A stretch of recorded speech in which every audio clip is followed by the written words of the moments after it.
Almost 200 climbers are trapped on Mount Everest when the Nepalese earthquake strikes. Whoa, whoa, whoa, whoa, inside! 18 people die on the mountain. Keep down, keep down, keep down! Under the table, under the table! But some have a miraculous escape. Must be an earthquake.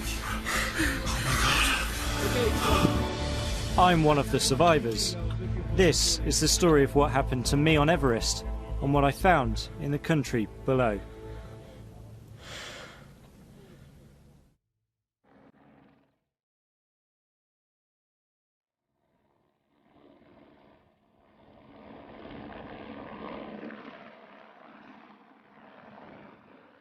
It's April, and I've been given the world's greatest job, setting up a BBC bureau at base camp on Everest.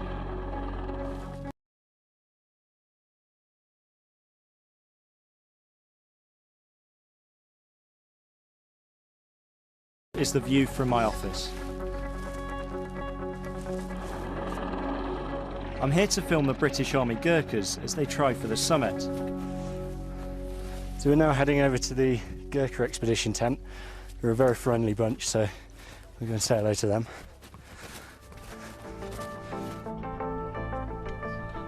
The Gurkhas come from Nepal. They're climbing Everest to mark 200 years of service in the British Army. And I probably wouldn't be alive if it wasn't for them. This is Andy Todd, Deputy Commander of the Gurkha team, and the Gurkhas, what are they up to at the moment? So the boys are just, some of them are just going out doing a bit of acclimatisation trip. Some of them are just sitting around drinking brews, waiting for this weather to improve so we can go up the icefall.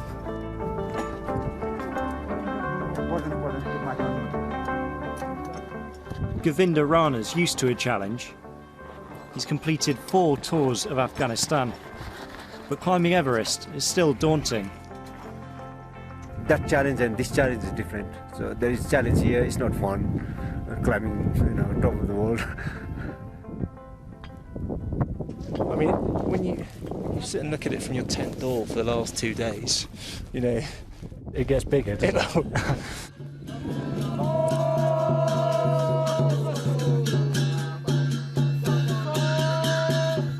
The Sherpas are our guides and protectors.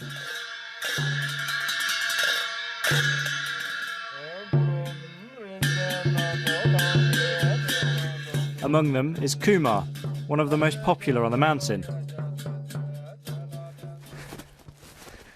I had no idea that you were a barber as well. The camp barber, Tenzing. So how often do you do this? And his customer, Pasang Temba. All 3 will be dead within days. I'll leave them to it, I think.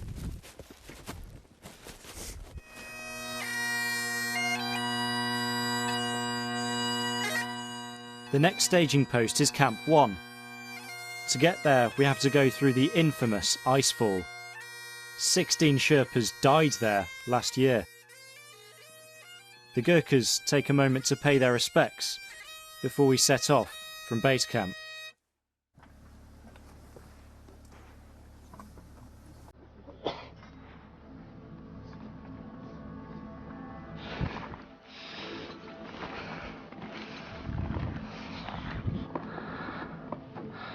It's a 7-hour climb through a glacier riven with crevasses. The towers of ice are constantly moving.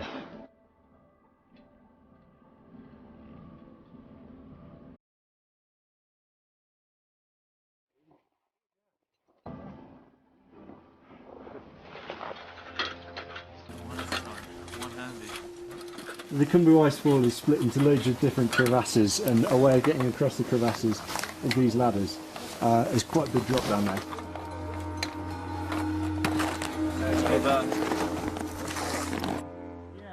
We get out of the icefall just in time. We're arriving at Camp 1 when the earthquake hits. Back at base camp, this is what happens. The ground is shaking. An avalanche destroys much of the camp. Yeah, look. Whoa, inside. Oh shit! Oh shit! Oh, keep down, keep down, keep down, keep down! Under the table, under the table! Close the door! Close the door! Close the door! Oh my god. Okay, it's gone. It's gone? Oh my god. You okay, Denny? Yeah, I'm okay, I'm fine. You okay? He's okay. Okay. Let's hope you're good. That's big. So many people came on today. I know. Now, What was that? Was that an earthquake? Yeah. Must be an earthquake. Oh my god.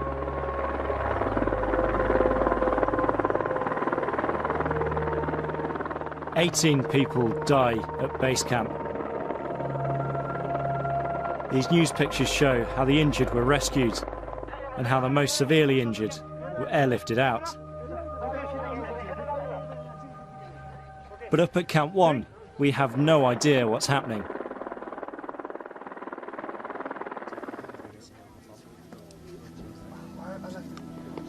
The avalanche has cut us off from the rest of the world. It sounded not like a avalanche that I know of. More along the line of like a lot of avalanches coming from all directions all at once. And then the whole ground started to move. Everything started to shake and shake and shake and shake. It's the worst disaster in the mountain's history, and we're trapped halfway up it.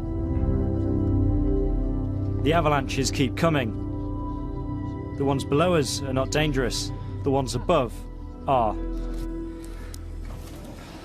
Our guide shouts a warning each time. one below, one above. You can hear the snow and ice thundering down the mountain. Two below, one above. Take a picture of me looking scared in the tent if you want, but you don't have to, honestly. That's it. Turn the camera around and look at me. I never felt my brain wobbling before yesterday.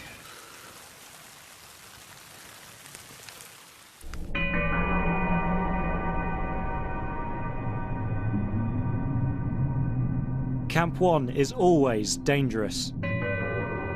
It's so prone to avalanches, you only stay for 18 hours on a good day. Almost everybody thinks we're going to die. We try and carry on as normal. How many guests do you have in there? We have one full and one part. We're fine. Yeah, thank you, Tunde. Our Sherpas help keep us all alive. We're surrounded by 3 of the world's tallest mountains.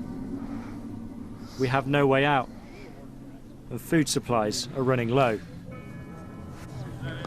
What does that say? We're going to stick up here for 4 days, like... I was going to say eat my shoes, but you can't eat these. Water is vital at altitude, and the precious gas to boil snow is running out.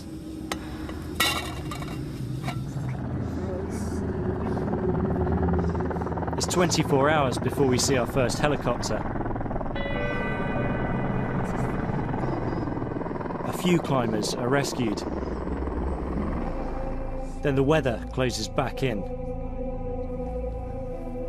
The Gurkhas take control. I think if we drop a list of who's getting out when, chopper-wise, then we can have a look at who's remaining.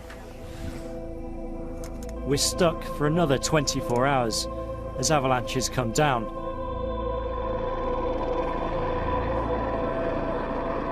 Then another helicopter gets through. I'm on my way.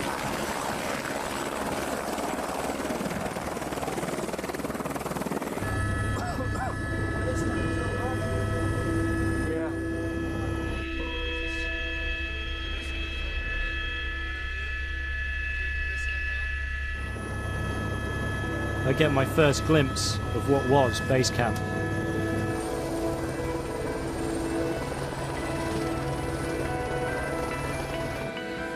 It's unrecognisable from what we left behind. Amongst the random objects strewn down the mountainside is an old sofa. It allows me a moment's rest.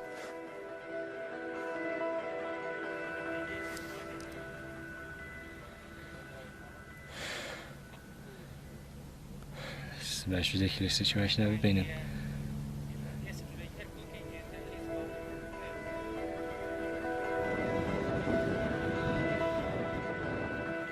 The area where the Gurkhas had left their tents has been wiped out.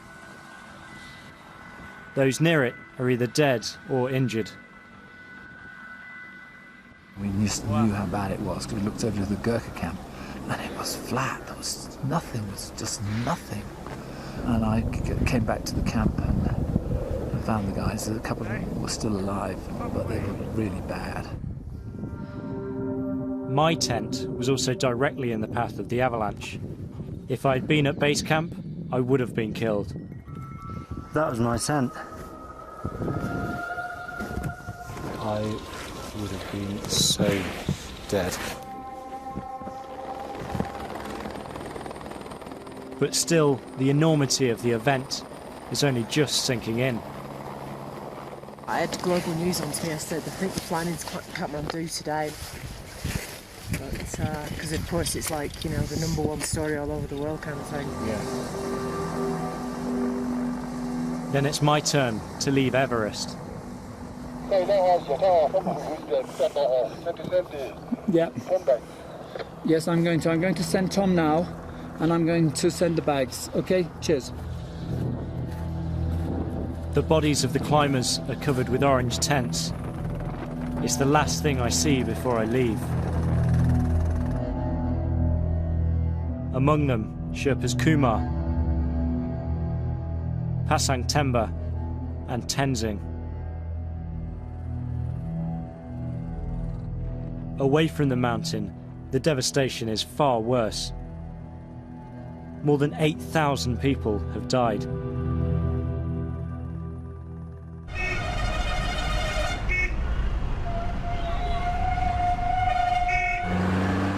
This is Nepal's capital, Kathmandu, a month after the earthquake.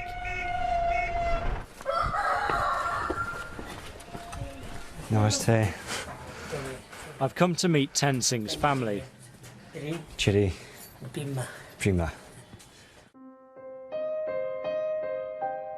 Their father started work as a Sherpa on Everest just 2 years ago. Tell me about Tenzing. What was he like as a person? काम राम्रो गर्छ सबै के ठीक बानी राम्रै छ सबै छ अनि अब के गर्नु अब त्यस्तो भयो यसको मनमा त्यस्तो थियो हामी नि यसरी दुःख गरेर कामेर हामी अब जग्गा किन्छु अरु जस्तै अब साथीहरु जस्तै अब भन्छ नि अनि हामी नि यसरी बस्नु पर्छ अब म त मरेको अब मर्यो भने त अब छैन मरेकै उ भने म त आउँछ होला मात्रै लाग्छ आउँछ होला मात्रै लाग्छ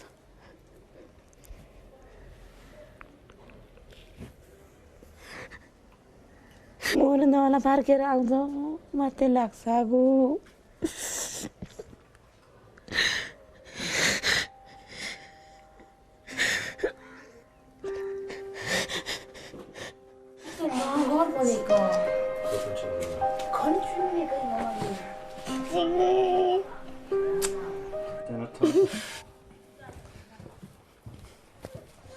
Nice day.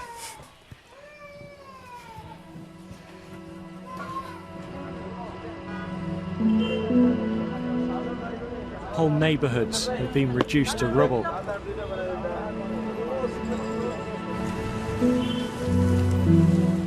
Everywhere you go, you meet victims of the earthquake.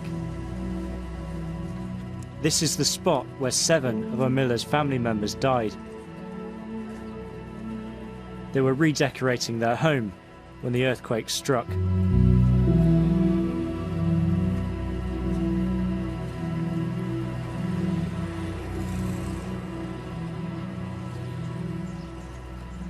This is, I believe, the first time they've been back to the site where their family lived.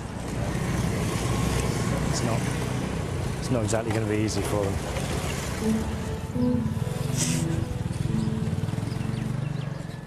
Amila has lost her mother, her grandmother, her sister, 2 brothers and 2 nieces.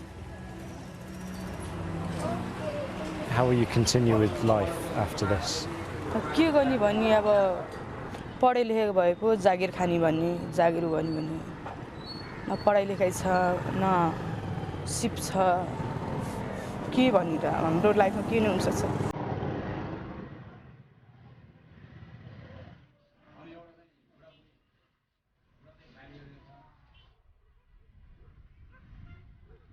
The buildings still standing are often dangerous. Hundreds have taken refuge on this golf course.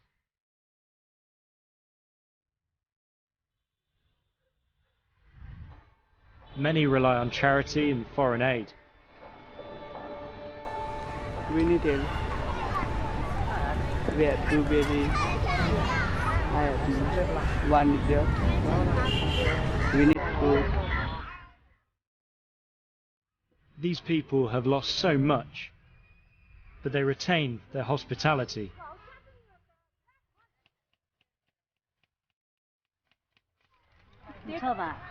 I'll try some, but it's yours. All right. Thanks. So even after everything that's happened, their generosity is unbelievable. Just offering me food, and these guys have got to stay in tents, and they're still trying to help me out.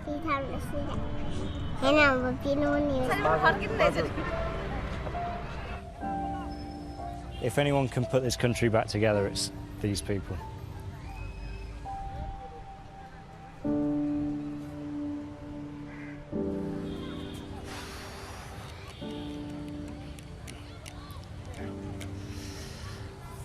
I'm normally pretty good with words, but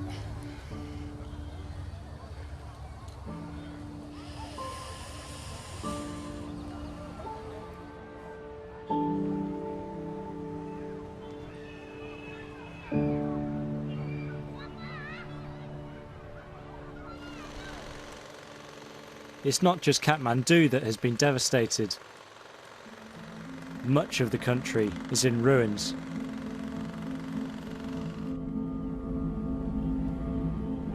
I'm heading out of the city with the British Army. We drive with Govinda, one of the Gurkhas who helped me on the mountain.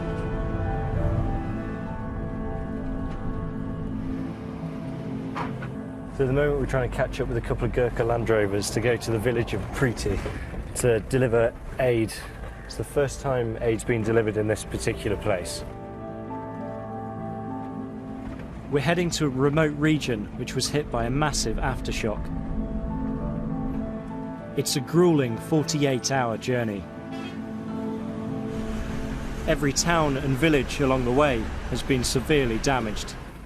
This is the town of Jiri, and almost, well, as we drove up, every single house we saw has been either destroyed or cracked to a point of being condemned.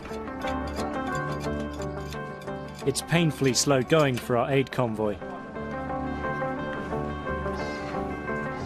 At the moment, they've got a flat tyre, and they're doing what the locals seem to do best, is repairing on the move.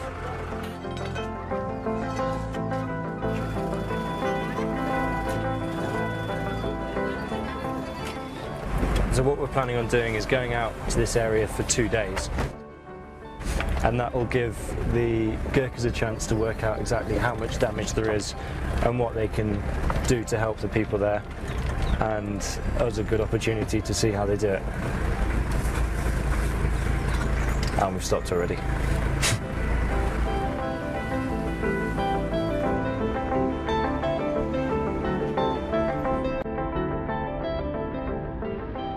We've come off the cobbled road now, and we're into quite sort of heavy weathered lumps and bumps.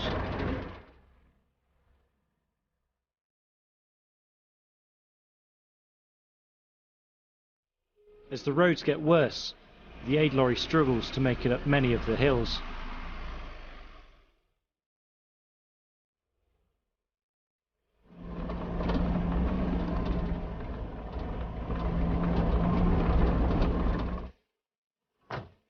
We're just taking a quick break here, and we've noticed just around this corner there's a school.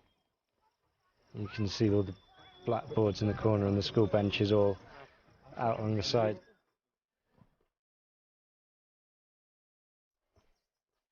A few kids have come to say hello. You can see where the roof has all collapsed over there and all the walls caved in everywhere. There's still all the textbooks and bits of maths paper and all sorts lying in there. More than 1 million pupils have had their classrooms wrecked.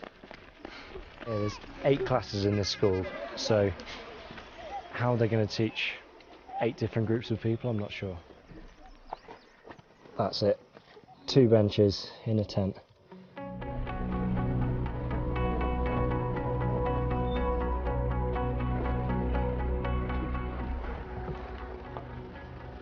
They're in another destroyed village.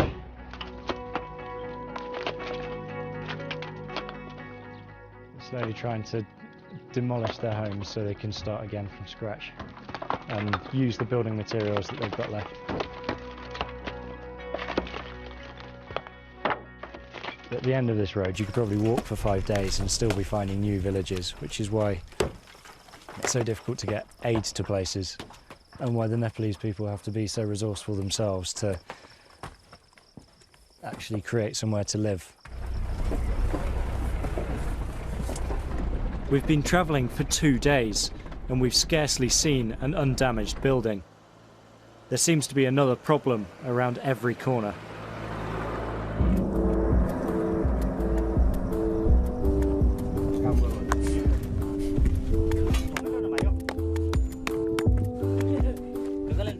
The Nepalese people are rebuilding the country stone by stone. The further we go away from the main road, the more people are helping themselves. And this is rebuilding the road so more supplies can get to them, so more people can help them. It's quite ingenious the way they make it. They just hammer rock straight on top of the dirt.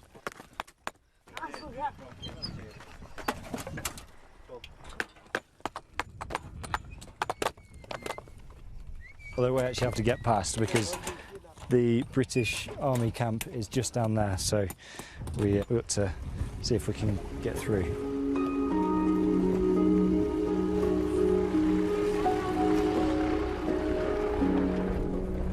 Just heading on the final stretch to the village of Preeti.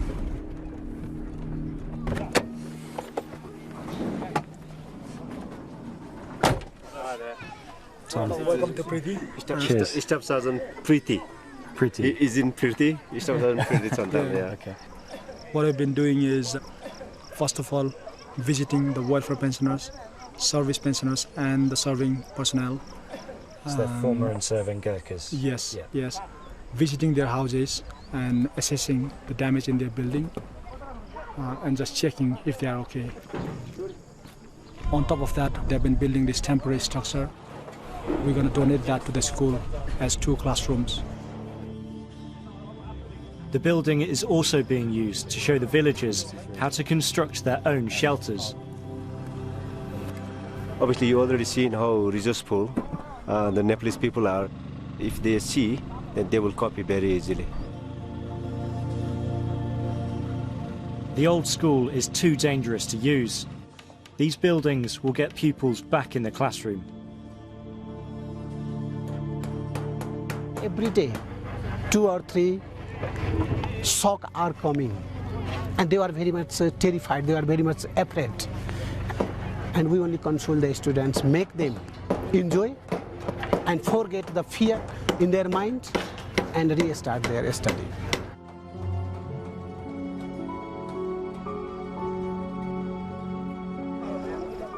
The Gurkhas give materials to the families of soldiers to help them put up shelters.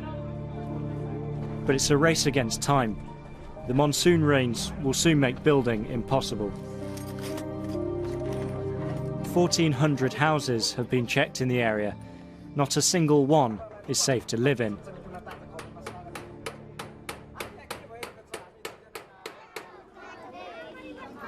Another 6 classrooms will still be needed for all these pupils. Here 2-3 class students sitting under that tent.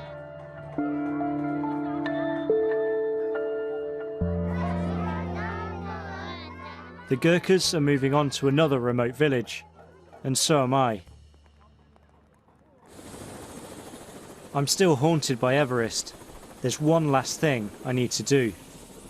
I want to visit the family of Kumar, another of the Sherpas who died on the mountain.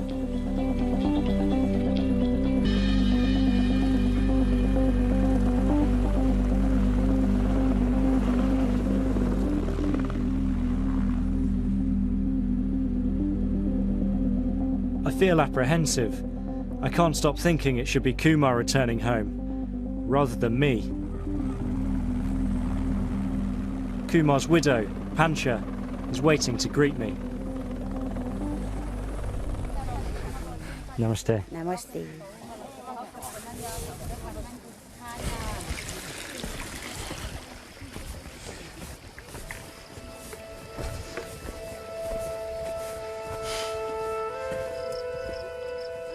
We walk 2 miles up the valley.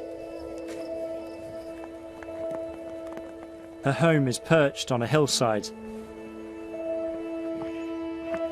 It's a different world from Everest. This is somewhere Westerners almost never come. How did you find out the news Kumar had been killed?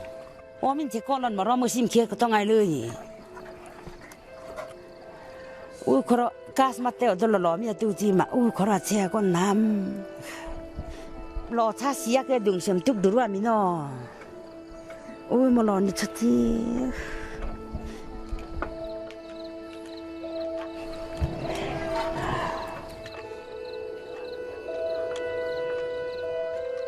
Pancha is surrounded by her family, but there's obviously a deep, entrenched sorrow.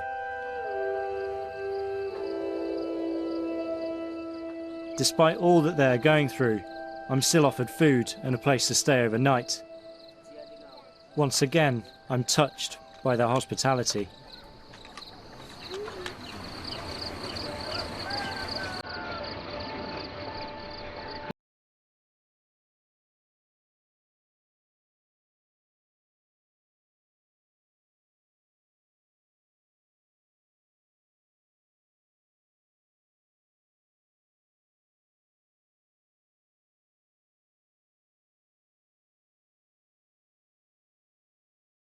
On the mountain, but you never quite know where they come from, their families. They're just, you know, a friendly face that wakes you up in the morning and takes you up the hill. But coming out here and seeing, you know, where they live, what they left behind, and what they were risking by helping Westerners get to the top of the mountains, quite poignant. They're leaving all of this behind, and you never quite appreciate that until you get there. My time in Nepal has come to an end. I escaped death on Everest, but many here weren't so lucky.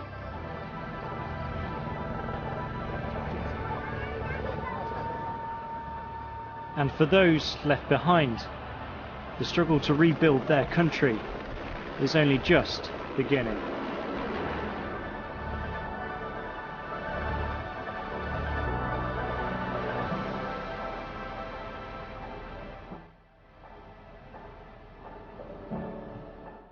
We're with the Met next on BBC One, while BBC Two now visits Japan, Earth's Enchanted Islands.